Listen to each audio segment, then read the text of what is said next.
IVM. Hey everybody, welcome to another week on the IVM Podcast Network. As I mentioned last week, we're going through this COVID-19 outbreak, and because of that recording schedules, we're trying to keep them, but it's a little uneven at this point in time. Beg your indulgence. While you are stuck at home, I think one thing that might be interesting to do is maybe check out some of the complete series that we've done. The Gulaba Cartel, Woody Woodpecker, Cricketwala Chronicles. These are limited series that are complete. Might be a good time to check out those. Also want to thank our sponsors this week, HDFC Life and Paytm Money. And with that, let me get you onto your show and stay safe, everyone. Think about the new normal we live in. And also then think about all the boundaries that we've had for years that have been shattered while we stuck within the boundaries of our own homes. And these boundaries are things which we always had in our grasp. It's all the tools we had to be able to work remotely, to be able to collaborate from different places. All these things which we said, the technology is great. It's amazing. I mean, I'm sure the time will come, but we need to be physically present for this. But do we anymore? Do we really believe that after all this is over, that we won't keep a lot of these things and continue using them? And on the other end, will we continue to create the way we're creating right now, right? Because so many things we've learned about how to innovate remotely, which we might actually be able to use as we go forward. And on the other side, the question also is, will we be able to create things like we always did, or will we suddenly look at it from a very different purpose, from a very different value, proposition of sorts? And while all these thoughts were going on in my head, I happened to have a conversation with someone on LinkedIn the other day. And he and I kind of shared this point of view, and he and I had this conversation for a bit, and he said, this would be a great episode of a podcast. And this person was Jay Mandel, the founder of the Collective NYC.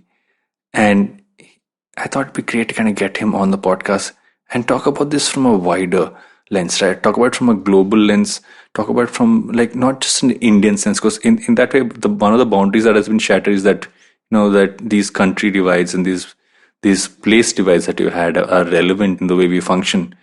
And so, so that's what we want to do in this episode of Advertising Instead. Talk about advertising, marketing, and content in the world of Corona and post the Corona phase in life. And I'm Varun Duggirala, co-founder and content for The Glitch. And we'll be right back with this. Or rather, we'll be right back with advertising in the time of a pandemic. Hi, I'm Satyajit. Hi, I'm Racheta. We are from the Open Library Project and we host a podcast called Paperback.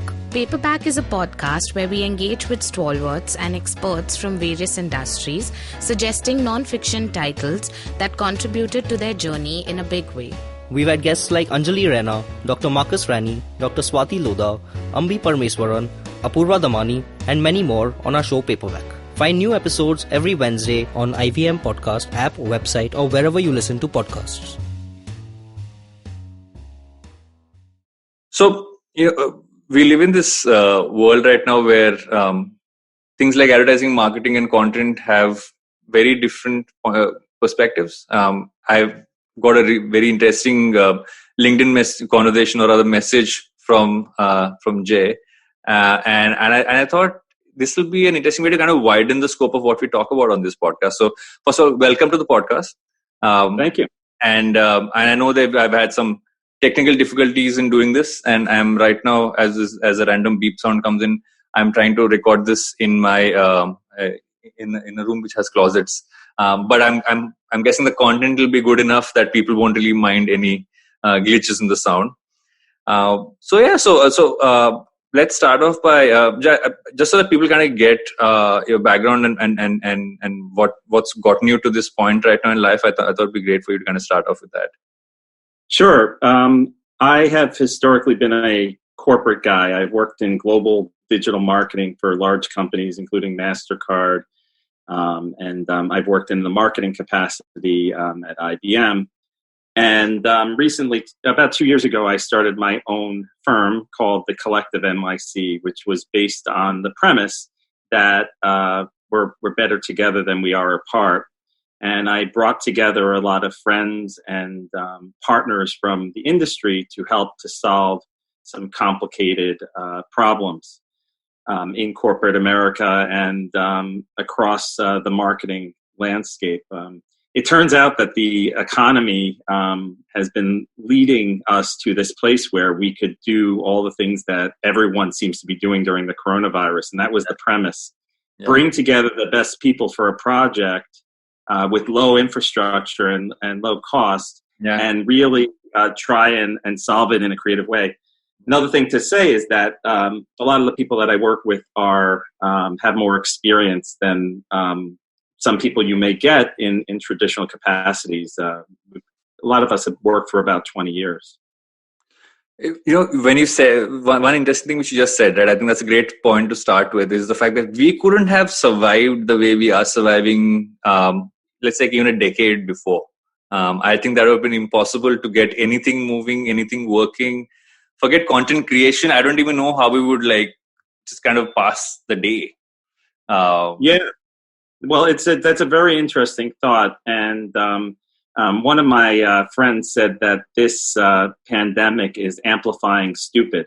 There are a lot of stupid decisions that have been made that really don't align with a customer and the customer's value. And those decisions are not going to pass the test today going forward. And what I'm saying is, to bridge it to your question, is that you don't need high production value to be relevant and timely and have empathy in this situation. All you need is a Zoom. And we're on it right now. We're talking, I don't even know how, it's night for you, it's morning for me. And I'm sitting here and we're delivering value because we're talking about a timely and relevant topic, and we're in touch with our reality. And whether it be Zoom or FaceTime or WhatsApp or any of these other features and functionality, I'm beginning to question what it will look like if when we emerge. Will more people be working from home? Will it be more socially acceptable? What will these engagement techniques be going forward? Yeah, this is the whole point, right? Is the fact that I'm finding it more. I think I bought into it a long time ago, but I see the value in it a lot more now. Is the fact that you could have people sitting in multiple offices, multiple cities, and multiple countries, and still making a project happen, and still figuring a way to kind of collaborate and kind of come up with how we can kind of sustain and do. In a more comfortable scenario, you would still go out, you would still do all the stuff that you did, but you could just, I think I was listening to another podcast the other day and I realized something which one of them said, which is the fact that you could live anywhere in the world where the real estate was cheaper, or where, maybe the schools are better, or just generally the way of living was better, and could still do what you do. That's true. And there's these themes, especially for the younger generations, of this digital nomads, where you go to an Airbnb type place and you could just do your work from anywhere, which is totally cool. And I think that generation totally embraces it. I think it becomes a lot harder when you have roots and family and other details. But yeah, I totally buy into that. And I'll tell you, when I worked at MasterCard, I did some traveling.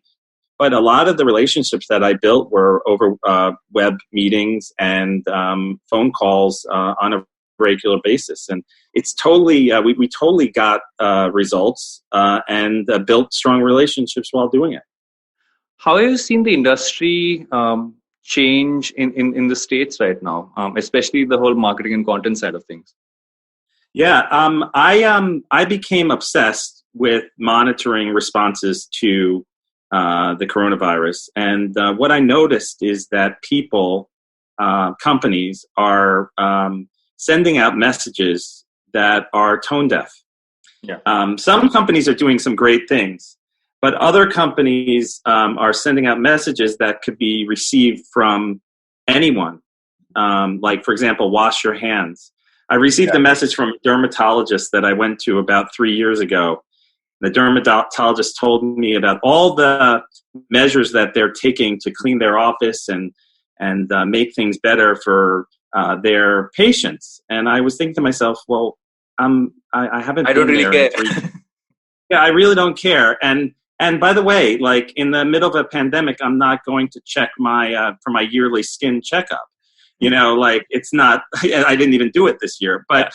the point is that, like, when you deliver a message, and the message is more about how your business is going to make it through the crisis, the customer is going to see right through it. And so when I study what companies are doing, I notice companies like Nike. And Nike says that if you have a body, you're an athlete. Yeah. And they've these clever messages that they had released by their athlete ambassadors.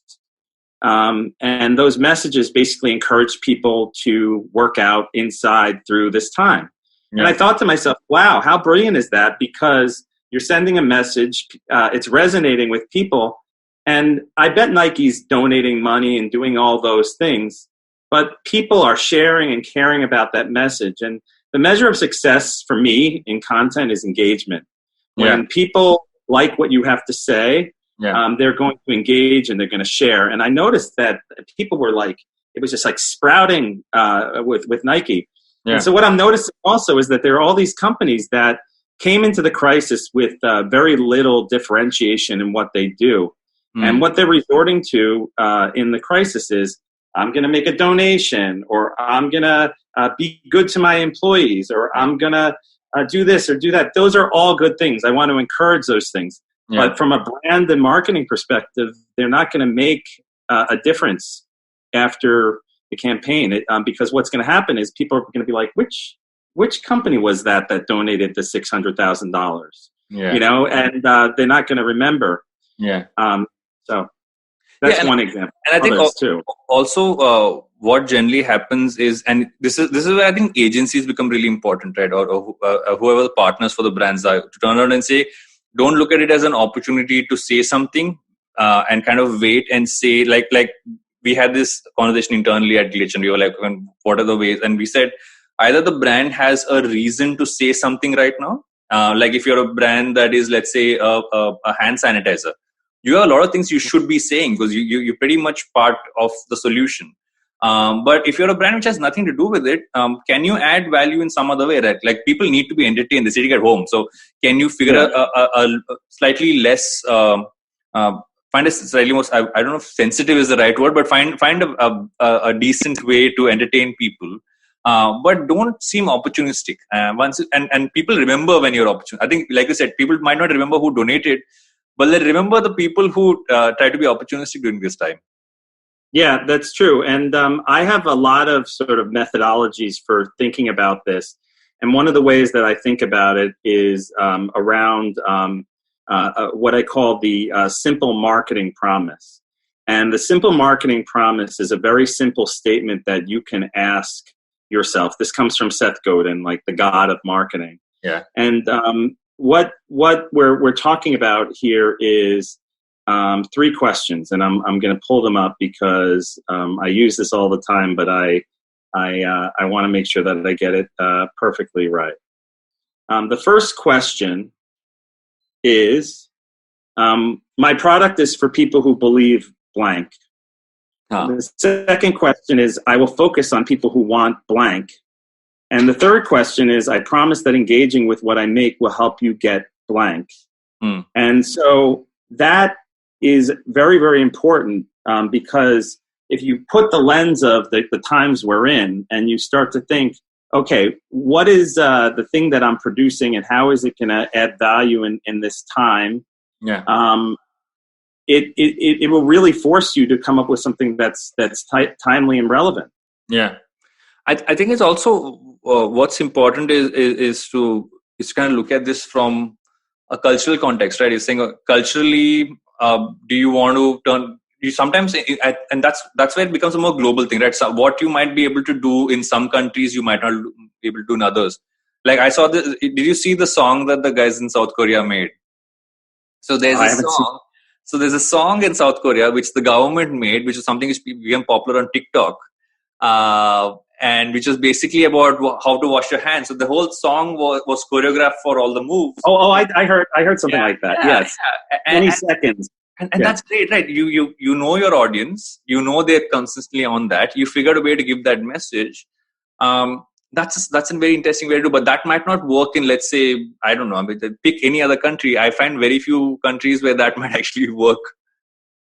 Yeah, well, the other thing that we're seeing a lot of is that companies are giving a lot of things away, and I think that's a great opportunity to build your brand, to show people. So let's talk about Zoom.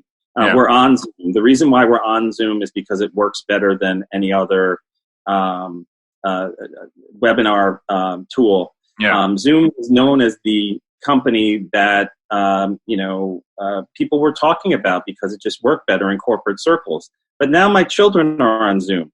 And why are my children on Zoom? They're on Zoom because the CEO of Zoom made a very strategic decision to offer Zoom to everyone in schools. And now a whole new generation is learning about Zoom. And guess what? It's very much aligned with what they stand for. So they are democratizing the way we communicate with each other. It's in their values. It's in their vision. And that's memorable. There are other stories that I've heard too. There was a story about Ryan Reynolds, who has Aviation Gin. And they've always been doing creative stuff. Like, for example, on the leap year in the United States, February 29th, I don't know if that's a worldwide thing. But leap year, if you're born on that day, it only happens every 4 years. So you had this older lady who turned 21, but really was 80-something or whatever. And they always take these clever opportunities to take a spin on something and get attention. And just yesterday, I read that their company is donating 30% of their profits to bartenders that are out of work. That's memorable. Exactly, right. And that's what I think what we're both kind of saying, and I think that's one of the most resounding things, right? Is that if it feels genuine, then it's great. If it feels like, oh, you're just doing this because you want to put something out there and people might remember you, then it's never going to work. So one of our clients, Diageo, right? So Diageo in India has actually started manufacturing hand sanitizers in their factories. And I think that's phenomenal because that's something they could actually do. It was not their product. And the fact that they've actually gone ahead and done that, it shows the fact that, they're willing to add something there. And so there are multiple examples of companies who are doing the right things. We're not an overtly political show, but I would say I have different points of view on multiple governments. But I think genuinely everyone's kind of coming together in saying, okay, fine, this is something which is global. And we all need to do this the right way, or just stay away, right? I think a lot of them are just saying, let's just stick to the... Yeah. And I think it comes down to a matrix. The matrix, has 4 axes. On the top, we're talking about awareness to purchase. And going down, we're talking about emotional to rational. And the 4 quadrants are entertain, inspire, educate, and convince. Okay. And I think that I think that entertainment is good as long as you have empathy. I think that it's good to inspire people at this point in time and sort of say, okay, listen, during this point of time, if I work in this industry, there are certain things that people will need. Educate is really good. But if you start to think about sort of the long tail here, and the long tail is that eventually people will come out of this crisis and want to buy products and services. That's when you start to, deliver with a call to action and like how to buy. But like, I think that marketing is especially important right now to just help get people, like people aren't looking to brands to solve all their problems. Like there was a funny tweet that I saw where the guy said that, he got a message from Lululemon saying we're all in this together. And it all of a sudden made him better, which is, that's not, that doesn't make sense, to all these messages. It's like, okay, people have heard enough. There have been enough articles in the newspaper saying that people have heard enough of that stuff. So it's incumbent on you to sort of take a step back and figure out how you're going to add value, what you're going to do, and how it relates to the service that you offer, and get, get to that place. And so value is the measure. value is the measure, and the long game is where you're going to start to see success, because people will remember. One of my clients is a professional recruiting firm. Yeah. And I'm going to recommend to them that they do free coaching. Now, I don't know if they'll take that recommendation, but imagine if you handpick people that are potential customers or existing customers and say to them, hey, I've been working in recruiting for years and years, and I have some time right now, and I'm there for you. Let's talk about what you're trying to do and how you're trying to do it. People will remember that. Yeah. What's on the other side, I think what's also, let's take away the fact, the part where what can you do for them in directly, right? Is kind of your product kind of fits into it. If you don't fit into that, what can you as a brand do is also an interesting question that comes in. So which is why when people say you need to entertain people, one of the most interesting things I've seen has been any kind of workout brand, any kind of sports brand. They're all turning out and creating these do-at-home workout pieces. Right? They're all finding different ways to engage.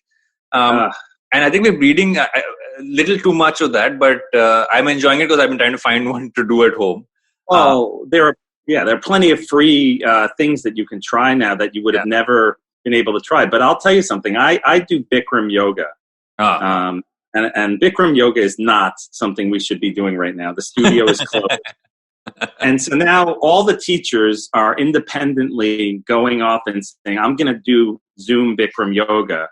And I have to do that tonight because I haven't exercised in about a week. And so I want to do Bikram yoga, but then I'm getting these messages that's saying that it's not working. Like people like if you're going to do this, like we talked about production value, but like you can't have a computer that's on the floor, like angled up like this, and like get all that stuff. So companies like Peloton, who have thought through the user experience and really have a systematic way of delivering this, are better suited. And that goes to another area of what I'm focusing on as a company. I work on Collective. One of the member companies of the Collective is called UX Bureau. And we think about user experience from end to end.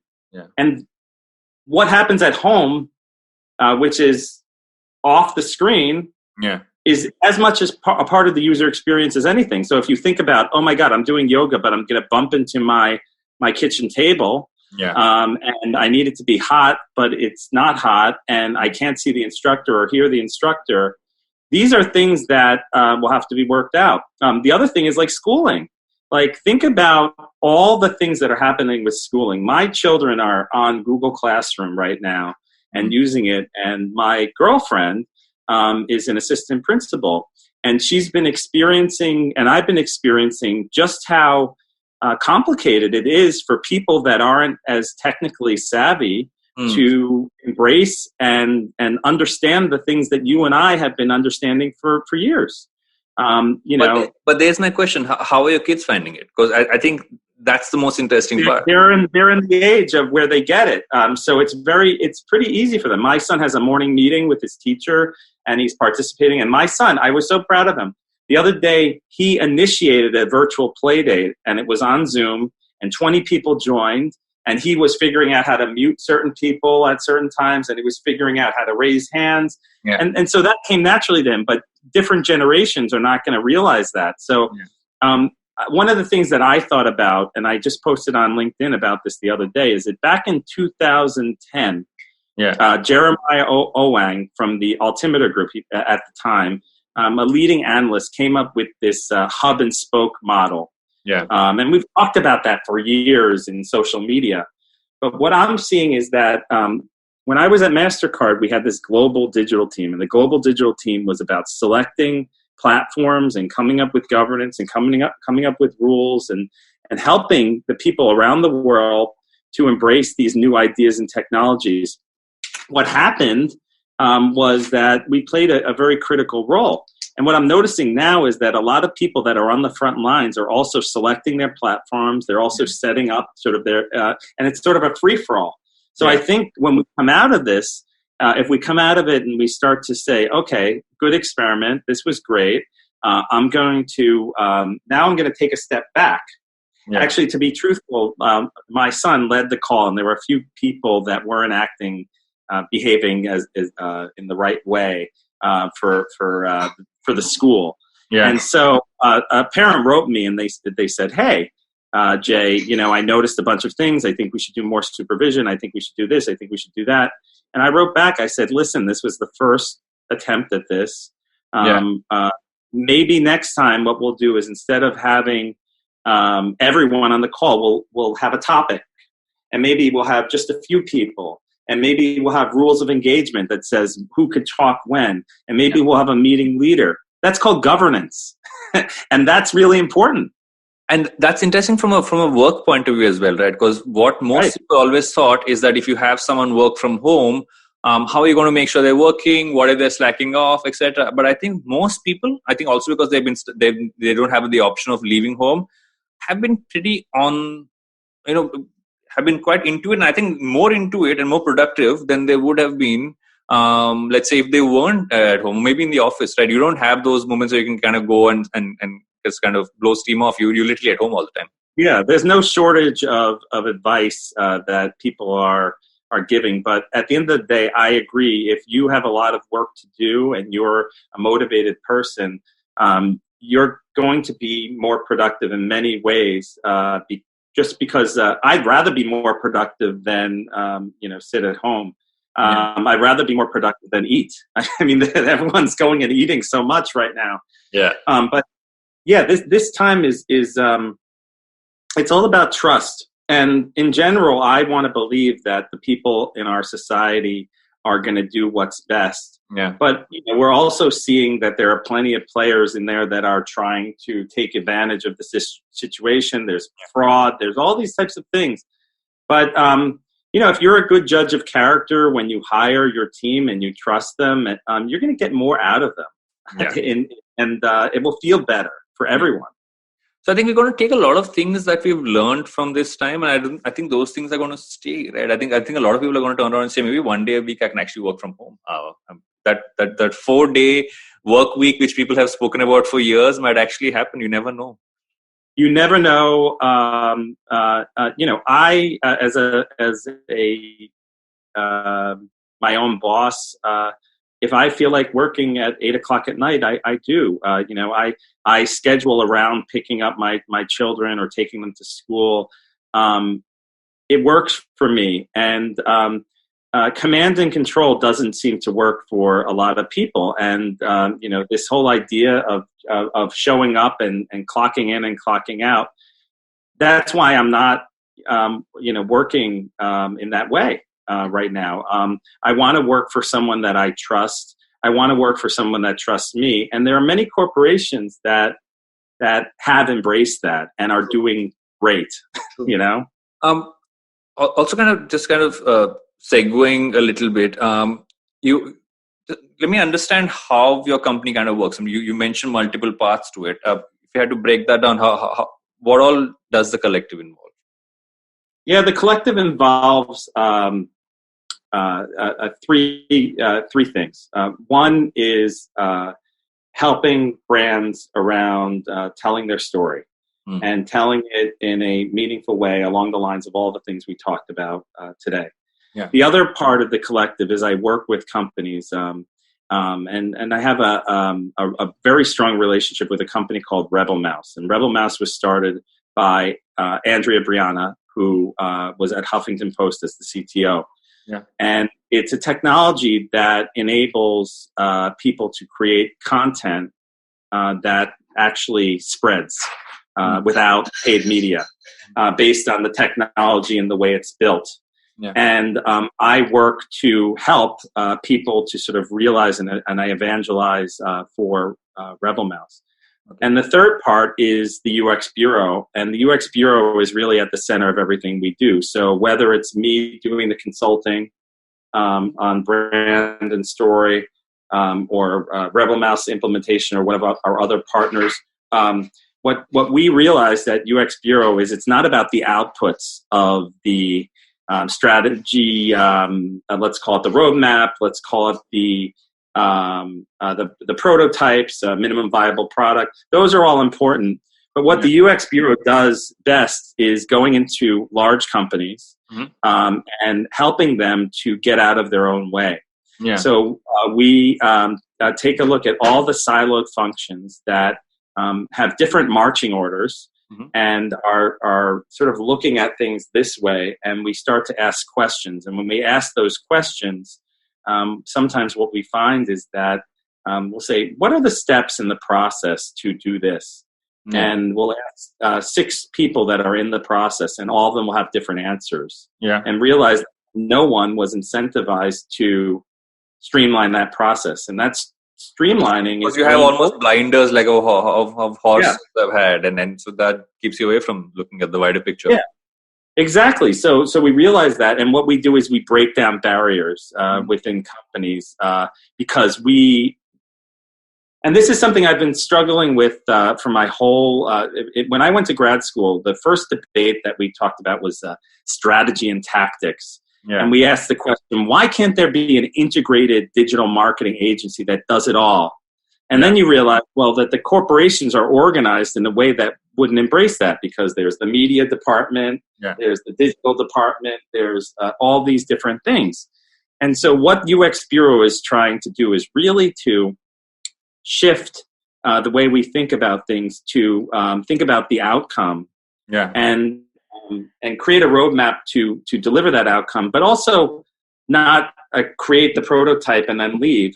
See it through in a way that allows it to be systematized and governed, and et cetera. So I'll just give you one example. There's someone, let's hypothetically, is looking to invest in local storefronts. And those local storefronts need to be, they want to do this in multiple states, or let's say around the world. And there needs to be a consistent look and feel, and a sort of a reason for being, and an understanding of the customer. That's the stuff that the Collective does.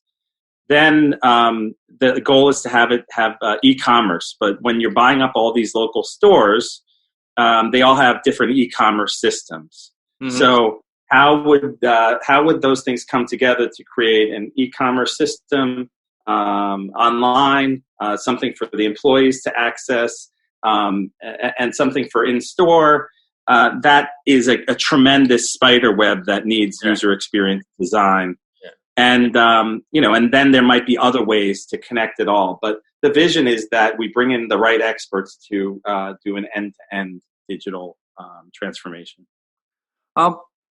You also teach, and before we started recording, you mentioned this piece which you call your core values, which kind of have driven both what you teach as well as how the Collective works. I think it'd be interesting to hear that part, because I think that'll have a lot of value for a lot of people to listen to. Sure. I went to a workshop at Columbia University, and at that workshop, it was called Reverse Engineering Your Career from Your Core Values. And that day, it was a cold day in January, I came up with these values: curiosity, candor, and collaboration. And when I came up with those values, I realized that I wasn't receiving those values in my work, and I also wasn't receiving them at home. And I made some very dramatic choices. One was I decided to leave my marriage. And when I left my marriage, I decided that I had the brain power and capacity to fulfill my vision. And so I started calling people, and I created the Collective. And so it was funny. I went on an Eat, Pray, Love vacation to Thailand after I was divorced. And while I was on that vacation, I was sitting on the beach, and I got a LinkedIn request from Professor Jose Mendoza from Sacred Heart University. And he said, "Have you ever thought about teaching?" And I said, "Yes."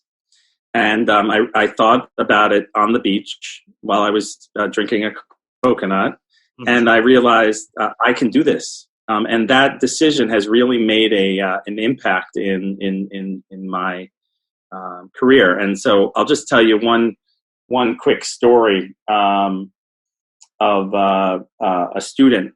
I have a student who was debating what the course is called developing your content strategy through your developing your personal brand through content. Yeah. And I worked to create the course because I believe that students need to say something and stand for something at this critical time when they're looking to get a job. And so one student of mine, he was thinking about ideas, and the ideas weren't coming to him. And then a week later, he comes in and he says to me, I thought of an idea. He said, my father started teaching at Columbine High School in 1999. And 1999 was the year of this shooting at this high school. Mm-hmm. And that shooting forever changed my father. And as a result of that shooting, he is now a subject matter expert in helping communities to persevere through adversity. And he goes around the country and sometimes the world to address this. And he said, would it be okay if I write about that? And then I said, would it be okay? It would be amazing.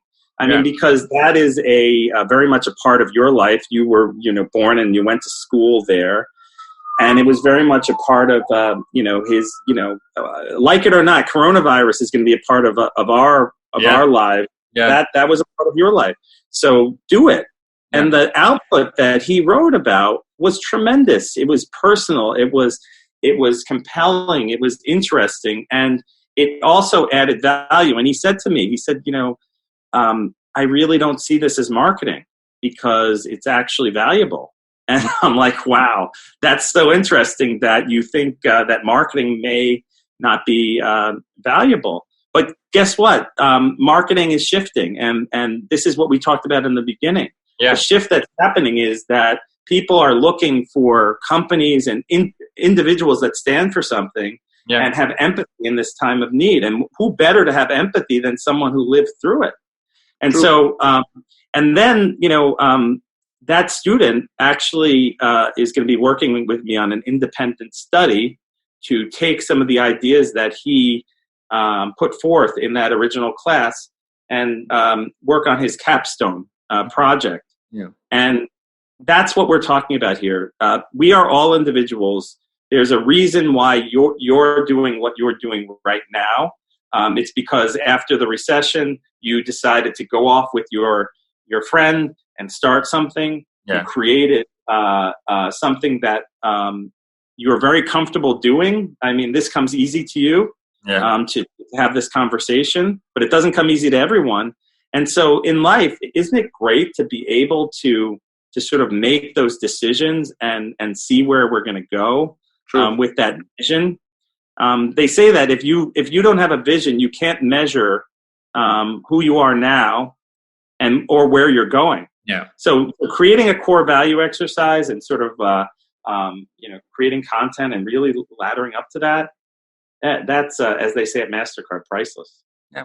So vision and legacy, right, are the two things, and I think it goes for people and it goes for brands as well. Is that's what people will look at? Is saying that. It's not about what, I mean, there are momentary things which really help. You want a brand to give you a great offer, you want to get the right price, you want to get value for money and all that stuff. But eventually you stick to brands which kind of give you something over a lifetime, right? Or you're just going to be, flash in the pan in and out as you go. That's right. And this is a perfect time if your company is not adding that value for you to swiftly reinvent yourself to be more relevant. Yeah. And by the way, with regards to legacy, when we're talking about companies, when we're talking about individuals, I don't want my legacy to be I was an employee. I wanted my legacy to be, I created something that is meaningful. I want to be a good dad and I want to, make a difference and make an impact. And I just couldn't sit still. And if you think about a company and you think about the collection of all the people, what is it that you guys stand for, and how, like, I'll put it to you, like, is there a unique DNA of your agency that emerged from your leadership, but then took on a new life based on, all the different changes that have happened? I think that honestly, what I've seen over the last couple of weeks has been the fact that our entire leadership kind of stood up and took responsibility. They each led the charge on multiple points, and while that's on one side, I think the other side, people are really start innovating. Like, not innovating on just the fact that, okay, how do we make sure things sustain, which was not even innovation. It's like we had to make sure that things happen for all our clients. The other side was, okay, we can't do certain things, like we can't do shoots anymore in any time soon, right? So and I oversee the production part of the business. So for me, a large part of what we do kind of just went away. But the entire team kind of sat back and said, okay, fine, we're all at home, but we all have. So they all ended up setting up mobile edit setups across editors' houses. We have like animators working around the clock. We're figuring ways for people to create stuff in their homes, parallelly talk to someone somewhere else. Can you direct someone sitting in their house over a Zoom call? You don't know, right? So they're experimenting, and I think that's been the most exciting thing for me to see, is that people are really, that's exactly right. Yeah, and that's where the opportunity to be as relevant as possible is going to emerge. Like I've been taking the opportunity to do a lot of networking, and I'm talking to people that are that I'm meeting on LinkedIn around some of these ideas. And one of the people that I talked to yesterday said something really powerful. And I've heard this before. My old boss, Mel Clements at MasterCard, said this, and he said, "No is the most powerful word in the English language." And if you build your brand, in addition to knowing, by the way, her name is Rose who said this, if you build your brand and you know what you stand for, but you also know what you won't do, where you won't compromise, you're going to be more powerful, because then you can actually stand for something. So in this situation, a lot of people are going to ask you a lot of stuff, and a lot of people will try and pay you to do certain things. But the question becomes, if you say no and you have a good reason, and you're a trusted advisor to this client, and say, listen, I could produce this for you right now, but I would say we should wait, or whatever. I don't know what the situation, this is all hypothetical, but it's as important to understand what you won't do as what you will do. That's called boundaries. Yeah. And boundaries keep you intact, and by necessity, they exclude the wants and needs of others. If I was someone today who was, let's say, just going to finish college, and I knew what, and I'd spoken to people, I'd done my internships, and I knew what my job would involve, and then now Corona happens, and what my job will involve has dramatically changed, or has it? And that's the question I've been thinking about for a while now, actually.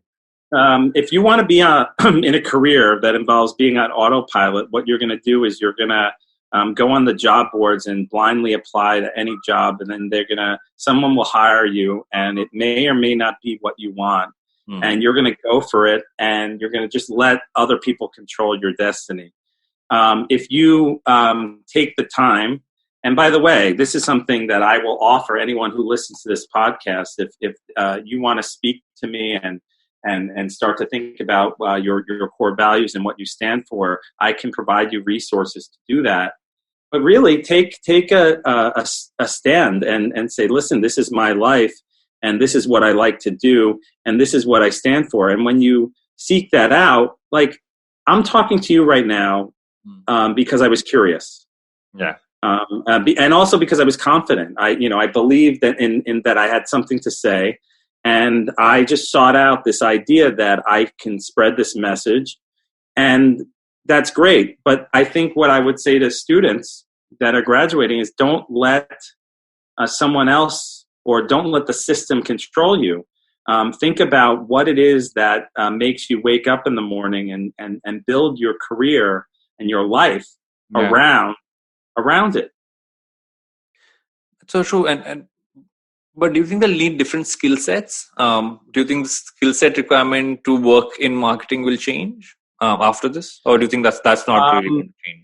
I think that the skill set has been changing over the course of the last decade. Yeah. If you look at things like Canva, which is the new generation is very sophisticated at creating professional videos and content, and like the things that children are able to do on TikTok. I look at TikTok and I'm addicted at times. It's a lot of fun, but the things that they do, like for example, when the person's wearing their pajamas and then all of a sudden like this, and then they're in this fancy outfit, it's very easy to do for that generation. It's much harder for me to do that, and that creativity. I think what they need to understand is how do you channel that creativity to deliver scale and impact.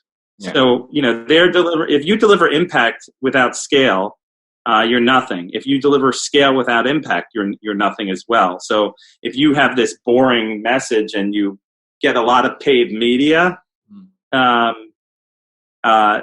people aren't going to react well to it if it doesn't inspire them. And so what we're seeing is that people are going viral on TikTok, and they're figuring that out based on doing things that they know people are interested in seeing. And some of those things are really strange, like detailing a car, or like, surprising someone, like under the counter and like taking their bottle away or whatever it is. Like, why is it that people like that stuff? Why is it that Charlie D'Amelio, this girl from Connecticut who does some little dances, has 30 million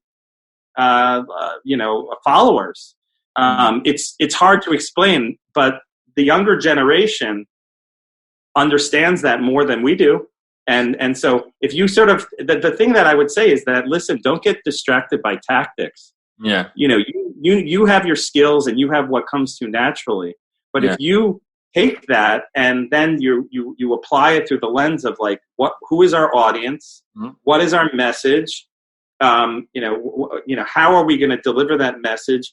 And how are we going to measure the success of our initiative? That's what you need to learn by doing it, by following people like us that have done global campaigns for big companies and understand what KPIs are and how you measure them. But gone are the days where you have these vanity KPIs like views. Like, who cares? I think this generation has this unique, position of having the best tools available to them, but they also are a generation who really care about empathy and purpose, and I think these things aren't they were catchphrases for a generation before them, but for them these things really mean what they are, and that's what's important. It's real, and purpose driven is good. But what's even better is something that was created out of Harvard. I think it was Michael Porter that created this concept of creating shared value. And what is creating shared value? Creating shared value means that it's okay to profit and do well for the community at the same time. And so, one thing that's important is to realize that it's great to go on a mission to save the whales. Yeah. Or whatever you're passionate about, but like you have to deliver some value and some relevance to someone in order to get paid and to live a lifestyle or whatever it may be. So marry what you're passionate about, but also understand that you're working in a system, and a system has certain conventions and processes and things that are valued, and that's how you get paid. And where do you see content going from here? I see there was a colleague of mine, Andrew Bowens at MasterCard, that talked about content pollution. And the world is filled with it. And my hope, but I don't believe that this will come through, but my hope is that people are able to think about content in a strategic way and just stop creating stuff that is going to pollute the internet. And just create less, but make it more meaningful. And I don't see that going. I think that people need people like us. Yeah. Truly. I think that a lot of people in this world think that they can create amazing content, and the work that we do is absolutely critical to really understand who the audience is and what they do, and how they'll receive the content, and how we'll measure the success, and what will stand out. So if I were to make a wish, my wish would be that people would call you up and say, listen, I have an idea. I started this great business. I'm looking to make a difference, and I want a strategic yet scalable plan that will drive success. So towards the end of every podcast episode, right, I do this thing called the humans of advertising. It's more me asking slightly non-regular questions to all my guests, and also kind of what can you put together in an instant? What can I put together in an instant? Yeah. It's certainly not Legos. I'm really bad at putting things together. But I could put together, let me look around here. My hands. Oh, okay. I'm surprised no one said that in all the episodes that I've done. That is actually that's about all I can put together. Do you listen to a lot of podcasts? I listen to a lot of TED Talks. Mm-hmm. I listen to a lot of NPR, which is the radio that's here, and a lot of the content on there, and the shows like All Things Considered and etc. I do a lot of audible reading. Any suggestions you would have from an audiobook or a podcast?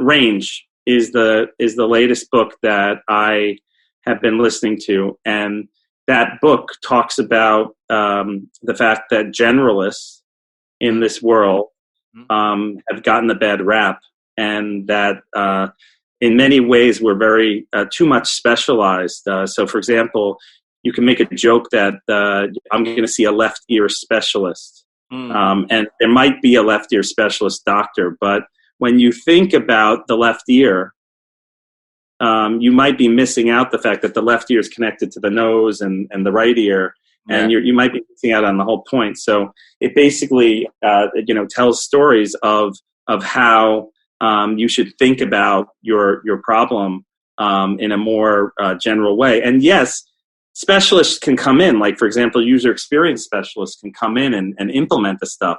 Yeah. But this goes to the whole reason why UX Bureau is, if we're thinking about it this way, it's that we've been there, we've done that, we have this experience. So let's take our generalist experience and let's embrace it, and then let's be strategic and specialized in how we do it.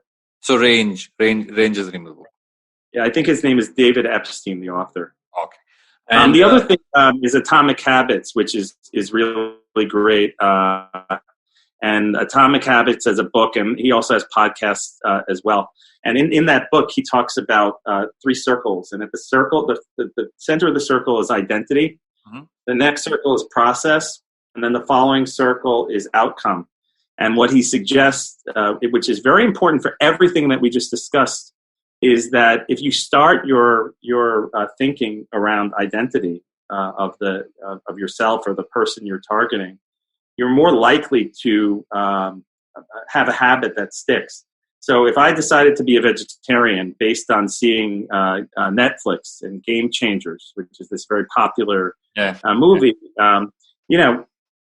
and I say, you know what, I want to be healthier, I want to be happier, I want to be stronger, and I believe in what I'm seeing, that is connected to my identity.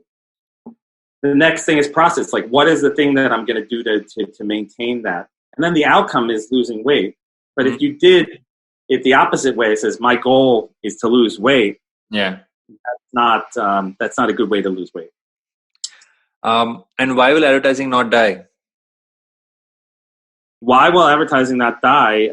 It's because we're very smart in this industry, and we have to keep on reinventing ourselves to be relevant. And I believe that the coronavirus is why it won't die, because we're going to come out of the coronavirus with a renewed energy to deliver relevancy and value, and people need that. And so just like my student who said, this doesn't feel like advertising or marketing, it is. And so advertising has to take on a new light and a new life in order to continue to inspire people.